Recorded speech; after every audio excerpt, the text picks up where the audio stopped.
Picture this. You're sitting in a slightly uncomfortable plastic chair. The fluorescent lights overhead are just, buzzing softly. Oh, I know that buzz. Right. And in front of you is a piece of paper or maybe a glowing screen and a list of questions. And for every single one, you are staring down four little options: A, B, C, or D. The classic universal human experience, Yeah. multiple choice test. Exactly. But behind those four little bubbles is actually this massive human psychology trap. It really is. I mean, it's a format that feels so permanent, so objective, like it's just you and the bubbles, right or wrong, black or white. Yeah. But the reality is actually far more subjective and honestly often mathematically flawed. Which is wild. So today, we're doing a deep dive to dismantle the hidden architecture of the multiple choice question. Because whether you are, say, designing a training module for your team at work or putting together prep for a certification. Or honestly, even if you just want to finally understand why you felt so manipulated on exams back in high school. Right, yes. This deep dive is going to fundamentally change how you view assessments. We have some incredibly insightful source material on the table today to help us navigate this. We're looking at a comprehensive guide. It's called Rules for Writing Multiple Choice Questions, and we're pairing that with a training workbook by instructional design expert Becky Pike-Pluth. Yeah, and together, they basically outline a masterclass in assessment psychology. How to construct effective questions, avoid those like accidental grammatical giveaways, and align questions with actual learning objectives. Right. It's not just about writing questions, it's about engineering them. So let's start with the basic anatomy. Before we get into the psychology, we have to look under the hood. We all know the pieces, right? You have the stem, which is the scenario or the actual question. You have the keyed response, which is a fancy word for the right answer. And then you have the distractors, which are the wrong options. But reading through the sources, the thing that stuck out to me is that the stem is where the actual cognitive load is supposed to happen. Yes, exactly. There's this golden rule in assessment design that a well-written STEM must be a complete problem on its own. Meaning what, exactly? Meaning, you should ideally be able to read the STEM, cover up the options with your hand, and know exactly what the answer is before you ever look at A, B, C, or D. Okay, let's unpack this, because I like to think of a good stem like the setup of a good joke. Oh, I like that. Right. If the setup is vague or missing context, the punchline just won't land. But practically speaking, doesn't putting all the context up front make the stem incredibly bulky? Like, you risk writing a novel just to ask a question. Well, yeah, it does require more careful writing. But think about the alternative, right? If your STEM just says, a breakout room is, and then forces you to read four completely different paragraph-long definitions just to figure out what the test maker wants. Oh, I hate those questions. We all do. That is a fundamentally broken question. Right, because at that point, you aren't testing my knowledge of what a breakout room is. You are testing my working memory and my reading comprehension. Spot on. You're forcing the learner to hold four distinct concepts in their head simultaneously just to assemble the context of the question. That's exhausting. It is. The STEM has to do the heavy lifting of establishing the scenario. That way, the learner can focus their cognitive energy on actually solving the problem rather than just deciphering what you're asking. Okay, so if the STEM does the heavy lifting, then we need to talk about the distractors, the wrong answers, because this is where I push back a little. Aren't distractors basically just there to trick people into picking the wrong thing? No, actually. And that's a huge misconception. The sources are really emphatic about this. Trick questions defeat the entire purpose of assessment. Wait, really? But they feel like tricks. I know they do. But the goal is never to deceive someone with, like, an obscure gotcha or some microscopic, trivial detail. Good distractors map cognitive blind spots. Cognitive blind spots. So, like, they have a diagnostic purpose. Yes, exactly. A truly effective distractor is plausible. It's logical. It is specifically engineered to incorporate common, predictable errors that students make. Oh, okay. Like in a math problem. A good distractor wouldn't just be a randomly generated number like 42. It would be the exact number you'd arrive at if you forgot to carry the 1. Yes. Or if you applied, say, the cosine formula instead of the sine formula. That makes so much sense. And the research totally backs this up. The quality and plausibility of your distractors impacts the reliability of your test way more than just throwing in a high quantity of random options just to, make sure every question has 4 choices. Right. But okay, if we aren't trying to trick them, how do test makers end up accidentally giving away the answers? Because, look, we've all taken a test where we didn't study, we didn't know the material, but we somehow logic puzzled our way to the right answer. Right, the old process of elimination. Well, this happens through sloppy writing. The sources highlight several grammatical and wording pitfalls, and honestly, once you see the mechanics behind them, you will never look at a multiple-choice test the same way again. I am so ready for this. So Becky Pike Pluth's workbook identifies 7 common pitfalls that just completely compromise a test's validity. Let's actually go through all 7 of these right now, because every single one of them is a trap we have either fallen into or exploited as test takers. Number 1 is grammatical clues. Ah, yes. This is when the test maker forgets to make the distractors grammatically parallel to the stem. Exactly. It's the classic A versus N mistake. So if the stem ends with the word N, and only the correct option starts with a vowel. The test maker just handed over the answer on a silver platter. Literally. You also see this constantly with singular and plural phrasing. If the stem asks for factors, plural, but 3 of the options are just singular items, the test taker doesn't need to know the subject at all. They just need basic English syntax. Which brings us to pitfall number 2. And this one is entirely driven by the psychology of the test writer. The longest answer effect. Oh, this one is so common. Test writers often have this, subconscious need to make sure the correct answer is perfectly, undeniably accurate. Because they don't want anyone arguing with them about it later. Exactly. So they add all these caveats and exceptions and detailed explanations to the correct option, making it 3 sentences long, while the 3 distractors are just a few words each. And as a test taker, when you see one option that looks like a legal disclaimer, you immediately know it's the right answer. You just know. You do. The rule to fix this is that all options must be consistent in length and parallel in structure. Okay, moving to pitfall number 3. This deals with absolute terms. Words like always, never, completely, or absolutely. Right. Because if an option says, this medical procedure is always 100% effective. Anyone who has lived in the complex, messy, real world knows that almost nothing is always true. Exactly. Test-savvy learners immediately cross out any option with an absolute term, which suddenly reduces a 4-option question down to a 2-option coin flip. It's basically a freebie. All right, pitfall number 4, negative wording. Stems that ask things like, which of the following is not an incorrect approach to? Oh, the double negatives, they are absolute torture. They really are. You're sitting there doing mental gymnastics just to figure out what the question is even asking. Why do test writers do this? Simply put, because it is significantly easier to write 3 true statements and 1 false statement than it is to engineer 3 plausible, high-quality distractors. So it's a lazy shortcut. It really is, and the sources are very clear on this. Negative wording severely spikes the cognitive load unnecessarily. If you absolutely must use a negative word in your stem, like not or except, You have to capitalize it. yes, capitalize it or bold it for emphasis so the learner doesn't trip over the formatting. Okay, pitfall number 5. This is the classic crutch. All of the above and none of the above. Oh, the instructional design PDF explicitly forbids none of the above, and for a very modern reason, actually. Oh. Yeah.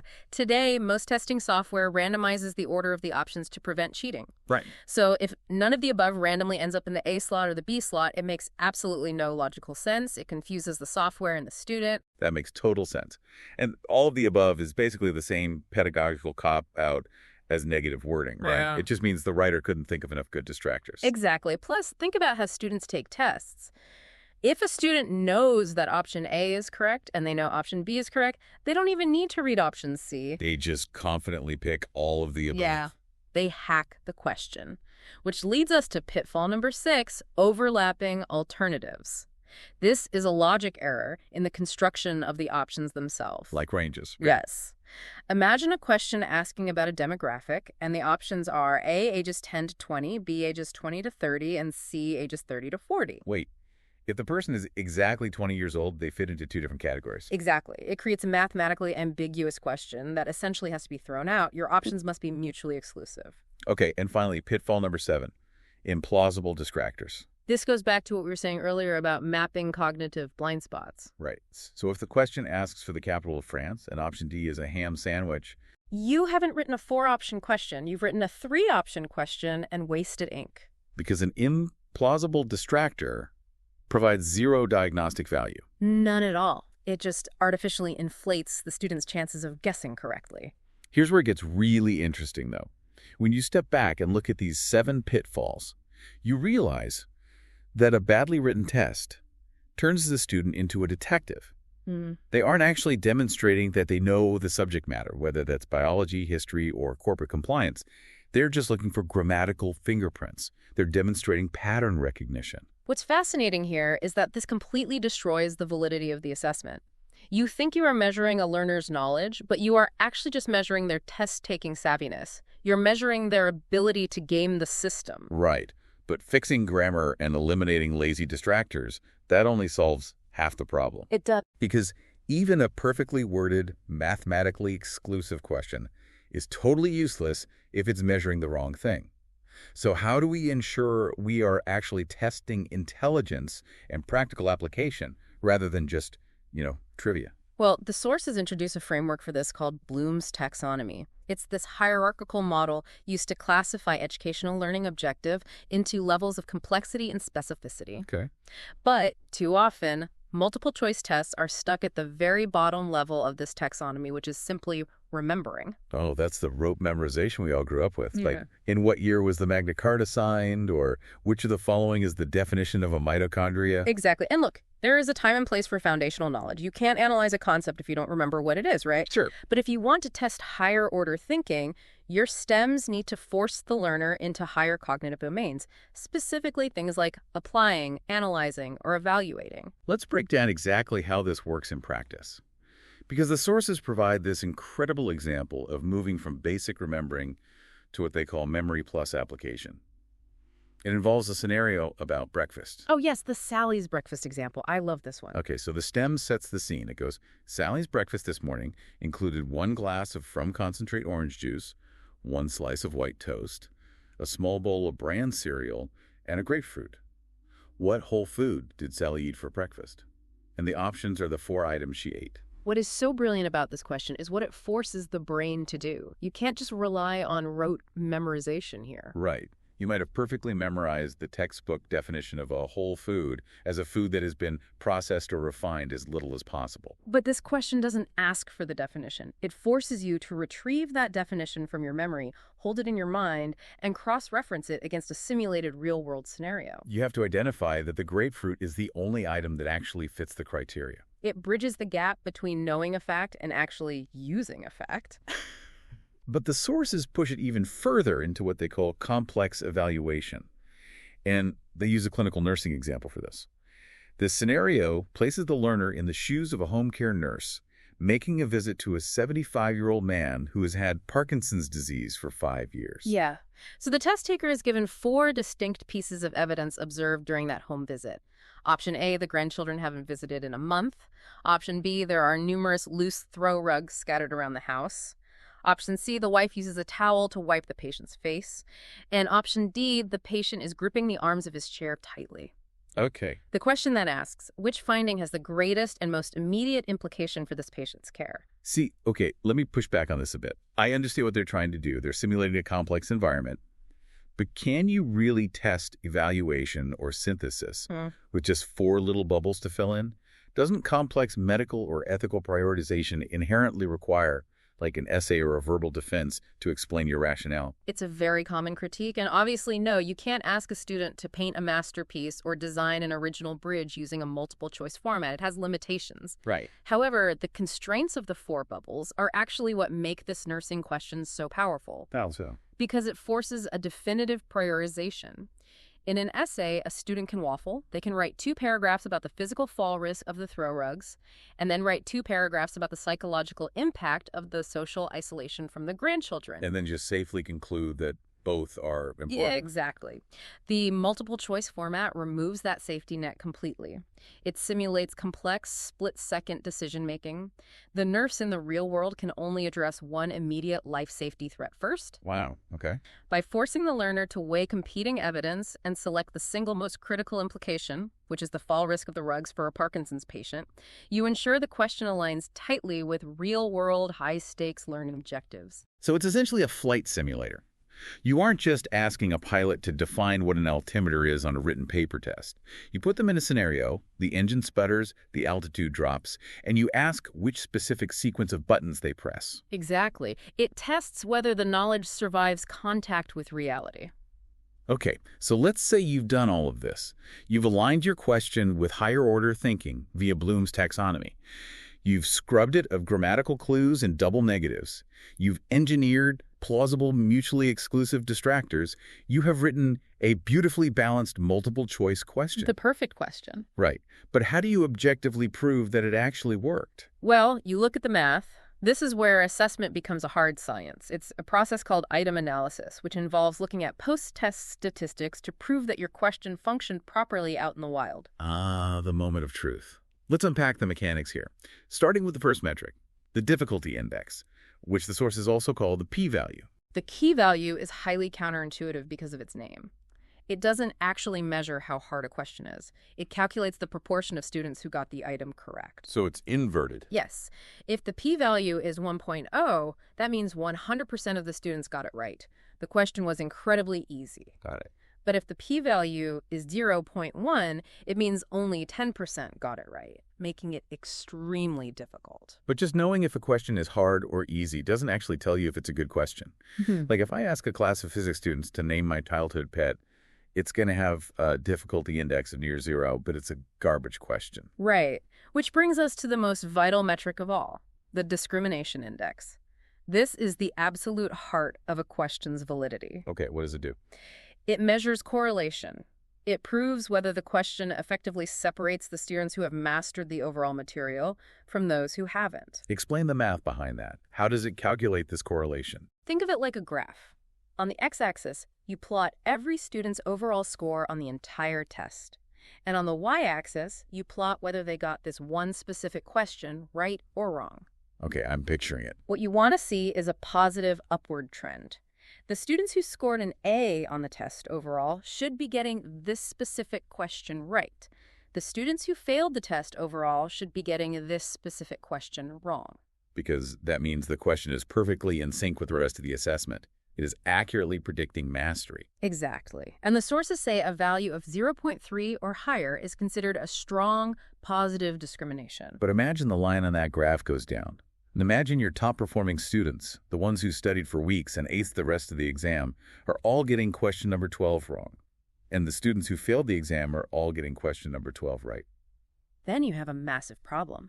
That would mean question 12 has a negative discrimination index. It is actively penalizing your smartest students. Wow. Why would that happen? When that happens, it almost always means you've fallen into one of the pitfalls. Your smart students probably overthought the question, or they spotted a flawed absolute term, or they recognized that two of your options were mutually overlapping and they just got confused. Meanwhile, the unprepared students just guessed C and got it right. Exactly. A negative discrimination index is a massive red flag that your question is broken. And then the final piece of the math is distractor analysis. This is where you look at the raw data to see if your wrong answers are actually pulling their weight.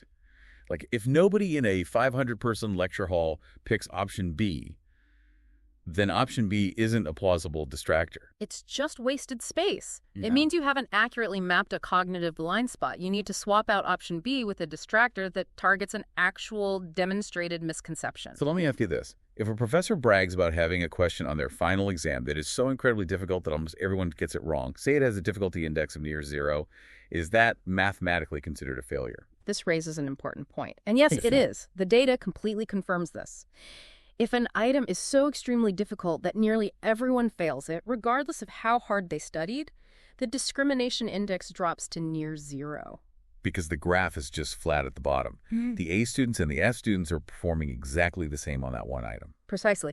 It fails to distinguish between mastery levels. It's like having an industrial scale designed to weigh elephants. If you put a cat and a dog on it, it just reads 0 for both. It doesn't tell you anything useful about the difference between the cat and the dog. Oh, that's a perfect analogy. The most effective questions, mathematically speaking, actually have a moderate difficulty, say, a p-value around 0.5 or 0.6, combined with a high discrimination index.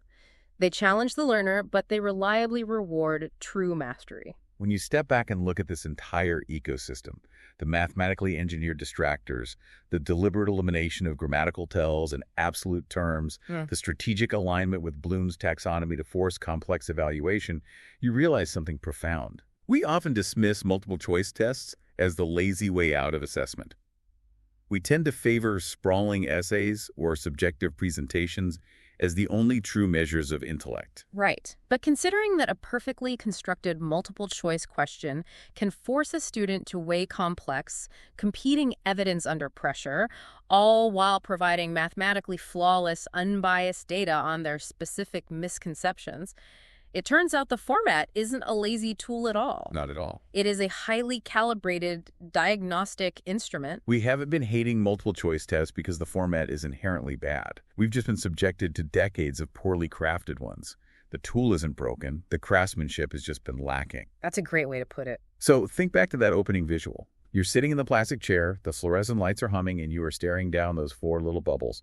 Next time you face a multiple choice question, you won't just be a test taker, you'll be looking at the matrix. Absolutely. Ask yourself, what cognitive blind spot are they trying to map? And what is the test maker really trying to get you to prove?